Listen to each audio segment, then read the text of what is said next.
ওই বছর ছিল যখন 2023 রিজওয়ানের দল মুলতান সুলতান পিএসএলে ফাইনালে উঠেছিলেন লাহোরের সামনে এবং লাহোর তাদেরকে হারিয়ে দেয়। এবার 2024 ফাইনালে সেই রিজওয়ানের দল আবার হেরে গেলেন ইসলামাবাদের সাথে। শেষ পর্যন্ত লড়াই করেও আর রক্ষা হলো না রিজওয়ানের দলের, কিন্তু শেষে পারল না মুলতান সুলতানের দল জিততে। এবং রিজওয়ানের জন্য পাকিস্তানের অনেক সমর্থকের মন খারাপ হলেও সেখানে পাকিস্তানের অনেক সমর্থকেই ছিলেন রিজওয়ানের সাপোর্টে, কারণ রিজওয়ানকে অনেকেই পাকিস্তান ক্রিকেটে ক্যাপ্টেন হিসেবে দেখতে চেয়েছিলেন।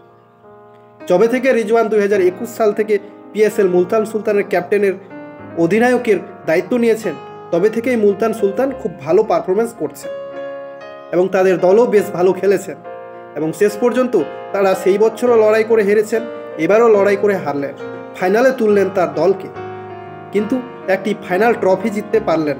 রিজওয়ান 2023-24 লাগাতার ফাইনালে উঠলেন, লড়াই করে শেষ পর্যন্ত রক্ষা হয়নি এবং কোনো ট্রফি পায়নি। 2023-24-এ পরপর দুটো ফাইনাল মুলতান সুলতানের দল ফাইনালে প্রবেশ করলেও তারা জয় ছিনিয়ে নিতে পারেন।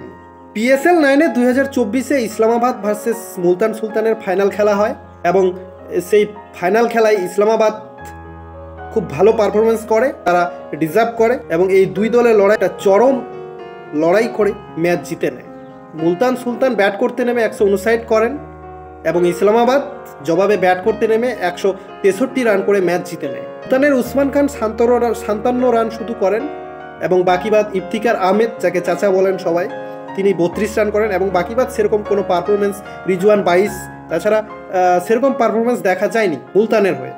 ইসলামাবাদ এমন ব্যাটিং করেন, ইসলামাবাদের থেকে মার্টিন গুপ্টিল 50 করেন এবং তারপরে সেখানে খেলেন নিসাম শাহ একটি বোলিং, তিনি 9 বলে 17 রানের একটা পারফরমেন্স করেন এবং খুব ভালো খেলেন এবং ম্যাচ উইনিং পারফরমেন্স দিয়ে তারা ম্যাচ জিতেন। কিন্তু এখানে প্রশ্ন হচ্ছে অনেকের, ইসলামাবাদের যে কয়েকটা প্লেয়ার বললে তো চলবে না, মানে ইমাদ ওয়াসিম যে হচ্ছে একটা ওয়ারিয়ার যোদ্ধা। এখন প্রশ্ন হচ্ছে ইসলামাবাদের ক্যাপ্টেন অধিনায়ক সাদাব খান ও ইমাদ ওয়াসিম, এই দুইটাকে নিয়ে পাকিস্তান খুব চিন্তায় পড়ে গেছেন। এরা ডিজার্ভ করে পাকিস্তানের ক্রিকেট টিমে, মেন টিমে ডিজার্ভ করে। সাদাব খান খেললেও ইমাদ ওয়াসিমকে সুযোগ দেওয়া হচ্ছে না পাকিস্তানের মেন টিমে, কেন? সেই প্রশ্নই সবার বারবার উঠেছে, এবার আরও উঠবে।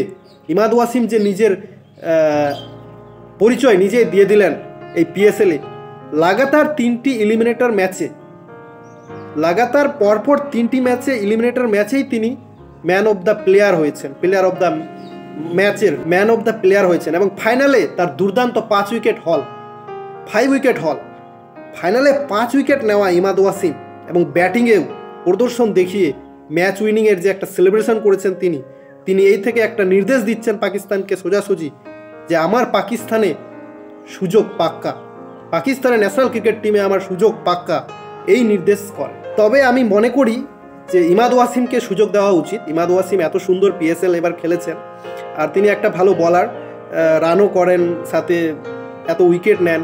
সাদাব খান ইমাদ ওয়াসিমের দল খুব ভালো খেলেছেন এবং সাদাব খানও খুব ভালো ক্যাপ্টেনশিপ করেছেন।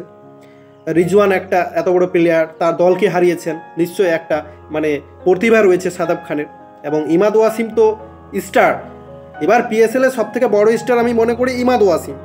তিনি যা দেখিয়েছেন, ওনাকে পাকিস্তান ক্রিকেটে কিভাবে ওনাকে সুযোগ দিবেন না সেটাই দেখার বিষয়। ওনার সুযোগ পাক্কা, আমি মনে করি পাক্কা, ওনাকে দেওয়া উচিত, একবার সুযোগ দেওয়া উচিত আরেকবার। তাছাড়া রিজওয়ানের দিক দিয়ে রিজওয়ানের প্রতি সবার ভরসা ছিল, রিজওয়ানও খুব ভালো একটা প্লেয়ার, বড় ম্যাচের প্লেয়ার। রিজওয়ানকে সবাই পছন্দ করেন পাকিস্তানি সমর্থকরা, আমারও মন থেকে রিজওয়ান খুব ভালো একটা প্লেয়ার, রিজওয়ানকে আমিও খুব একটা ভালোই পছন্দ করি। রিজওয়ান একটা যথেষ্ট ভালো প্লেয়ার, তিনি মুলতানের হয়ে 2021, 2022, 23 থেকে সামলাচ্ছেন ক্যাপ্টেনশিপ। 23-এ সেই কষ্ট করে ফাইনালে উঠেছিল, সেটি হেরেছে। 2024-এও ফাইনালে তিনি উঠেছেন এবং এই ম্যাচও হেরে গেলেন সেই সাদাব খানের সামনে। এর আগের বার লাহোরের সাথে হেরেছিলেন, এবার সাদাব খানের সাথে। তো মোহাম্মদ রিজওয়ানেরও অনেক কষ্ট বুকের মধ্যে জমা আছে, আপনারা বুঝতেই পারছেন। পরপর দুটো ফাইনাল ম্যাচে হারলে সবারই একটা আলাদাই একটা কষ্ট থাকে।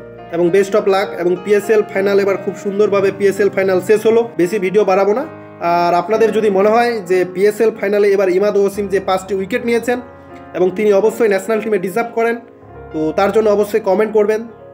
ভালো থেকো, থ্যাংক ইউ, ধন্যবাদ।